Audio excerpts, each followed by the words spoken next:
Today we are making horseradish sauce.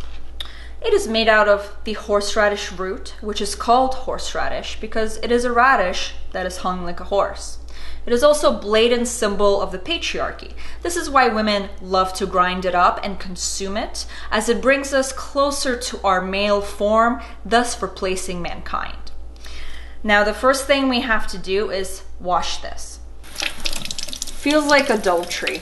I'm gonna have to pray about this. Peel your horseradish root. The skin is a little tough and you don't want it in the actual sauce. One of my fondest memories as a little girl was walking into the kitchen and being hit in the face with the smell of horseradish as my grandpa sat in his wife beater, completely bloodshot red, hand grating horseradish root. Today we have fancy technology like food processors, so I suggest you use that instead. Otherwise, this is a very simple recipe. You do not need to buy horseradish sauce from the store. It's kind of gross. I'm sure there's a few brands that are adequate, but just make it at home. It's very rewarding and it's much more delicious. Here are the ingredients at a glance. All you need is salt, tomato paste, a lemon. I'm using 3 horseradish roots for this recipe, and you need something to, mince it up. If you want to go grandpa status, go with the grater. If you have a food processor or a blender, you can use that. That's it. I will put the proportions in the description below. Chop up your horseradish. You can kind of cut the ends off that are a little bit more tough.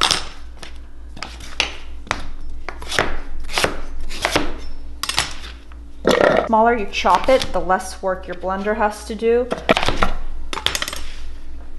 See, it's getting quite full, so you might have to blend it up in batches. Roll your lemon to optimize it for juicing.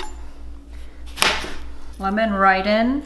This will preserve the color, add a little acidity, help with the preservation, add flavor. Lemon's always good.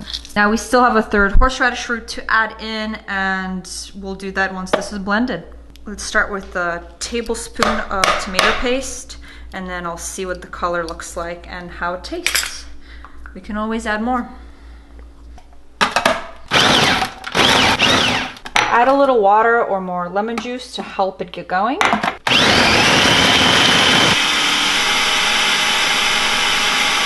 Adding a little more tomato paste, and again, I'll put exactly what I did in the description below because it is a play it by ear recipe. You kind of look at the color and you taste it along the way. But for all of you people who don't have food intuition, I will definitely post the exact amounts of things in the description. This is exactly what we want. We don't want it to be mush, we want it to have a little chunk, but it has enough moisture to be a sauce instead of just bits of horseradish. And warning, when you take the lid off, the smell does hit you, and it's just the best. Because I have another root to add to this, I'm gonna put it in a big bowl, blend the next root, and then combine. Then we're gonna do a taste test, add anything else that we need, put it in a jar, and call it a day. So I have 3 horseradish roots in here, the juice of 3 lemons, 4 tablespoons of tomato paste, and I think just over a tablespoon of salt. The rest is to taste. Because horseradish roots do vary in their hungness, I can't give you exact proportions, so you will have to taste this delicious sauce as you go.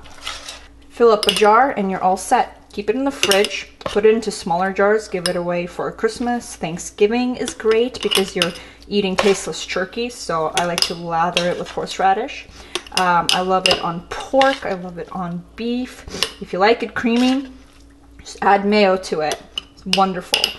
Eat it with shrimp. You can literally make any meat taste significantly better with this stuff. So I've made 2 whole jars of horseradish sauce.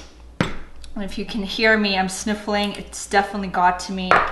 It's a battle, but it can be won. And that is the joy of making your own homemade horseradish sauce.